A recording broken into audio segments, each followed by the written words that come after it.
L'évangile de ce matin commence en précisant que Jésus s'en va en plein territoire de la Décapole.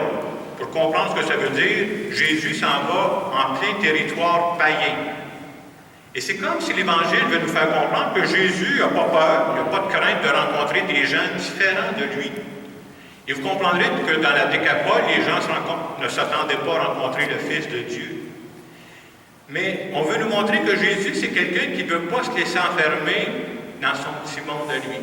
Lui, il a été éduqué parmi des Juifs, là, des gens qui avaient toute leur religion, qui avaient leur façon de faire, mais Jésus ne veut pas rester enfermé là-dedans. C'est comme s'il veut s'ouvrir à un monde plus large que lui. Et pendant qu'il s'en va dans la Décapole, les gens lui amènent un sourd-muet. Et c'est là où Jésus va le rencontrer, puis il va lui dire cette phrase, moi qui m'interpelle ce matin, il va lui dire « Ephata, ouvre-toi ». Et l'Évangile nous dit qu'à ce moment-là, ses oreilles s'ouvrirent, puis sa langue se délia. On veut nous montrer que la parole de Jésus, quand Jésus parle, ce n'est pas juste des paroles en l'air, il se passe quelque chose. Le problème du sourd-muet, bien, c'est clair. Il avait les oreilles bouchées. C'est ça son problème à lui. Et nous autres, quand on écoute cet évangile-là, ce matin, on pourrait dire, bien, moi, ça ne me concerne pas, là. Pour le moment, ça a l'air à marcher mon affaire, j'espère que vous m'entendez, là.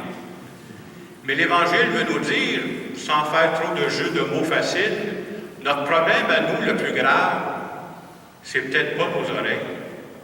Notre problème à nous, le plus grave, c'est peut-être entre les deux oreilles. C'est peut-être entre les deux oreilles qu'on aurait besoin d'être débouchés, hein, pour avoir une vision plus large des personnes, plus large de la vie. Ça me fait penser à une histoire qui n'est pas sérieuse, mais je vous la compte pareil parce que je trouve que ça donne le message un peu de l'Évangile de ce matin.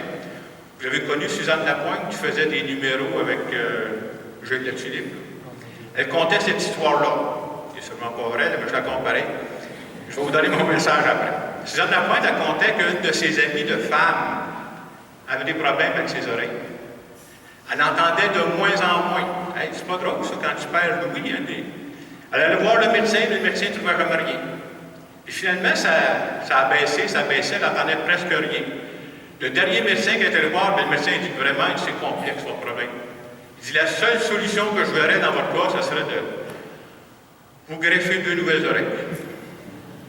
Fait que la madame a dit, ben moi je veux entendre. Fait que c'est correct, j'accepte l'opération. Et quand est arrivée la journée pour se faire opérer, dans la banque de donneur, il restait juste des oreilles d'homme. Ah, mais je veux tellement entendre, je suis prête à prendre n'importe quoi. Fait qu'elle s'est fait greffer 2 oreilles d'homme. On a demandé à Suzanne Lapointe, ça a-tu marché son opération? Je comprends que ça a marché. Elle dit, maintenant, mon amie de femme, elle entend très, très bien. Elle ne comprend rien.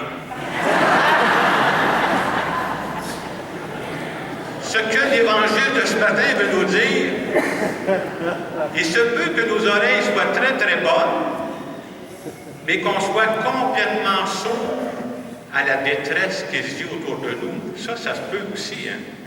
Et c'est pour ça que ce matin, cette parole s'adresse à nous. C'est comme si Jésus vient dire à chacune d'entre nous, « Ephata, ouvre-toi, reste pas renfermé dans ta petite personne, reste pas renfermé dans tes petites habitudes, reste pas renfermé dans ton petit monde à toi.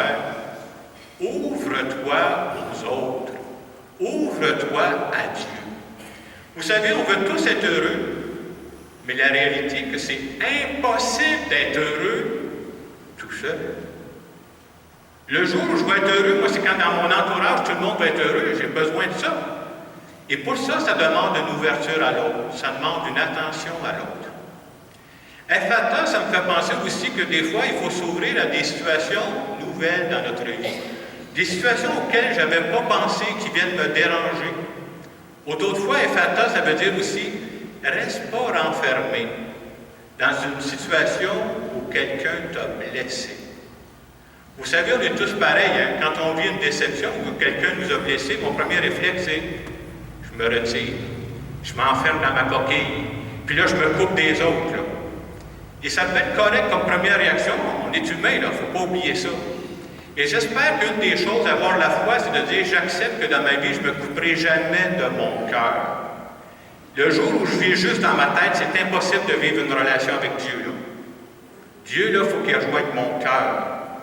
Et si je prends le temps, après une déception comme ça, après un moment où j'ai été blessé, de dire, est-ce que j'écoute la petite voix? Étouffe-la pas. Et qu'est-ce que la petite voix va me dire?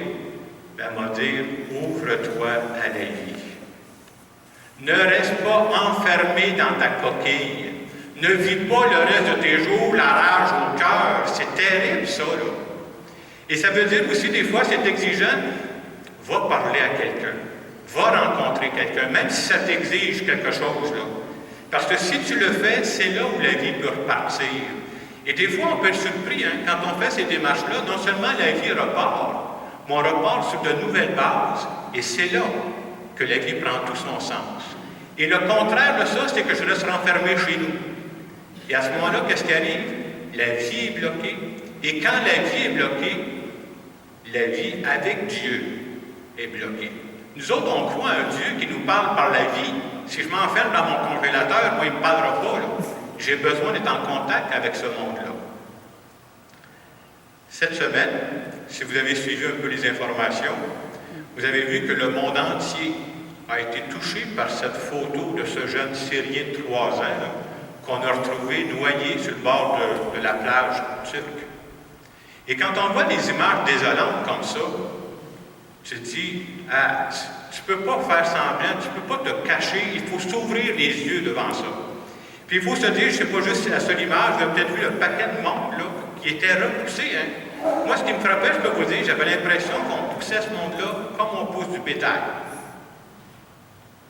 Comme chrétien, comme humain, oublions même qu'on est chrétien, juste comme humain, on ne doit jamais accepter que la détresse humaine, on se ferme les yeux devant ça. Et c'est pour ça qu'il faut demander, puis on peut demander que les gens qui sont en autorité prennent de bonnes décisions.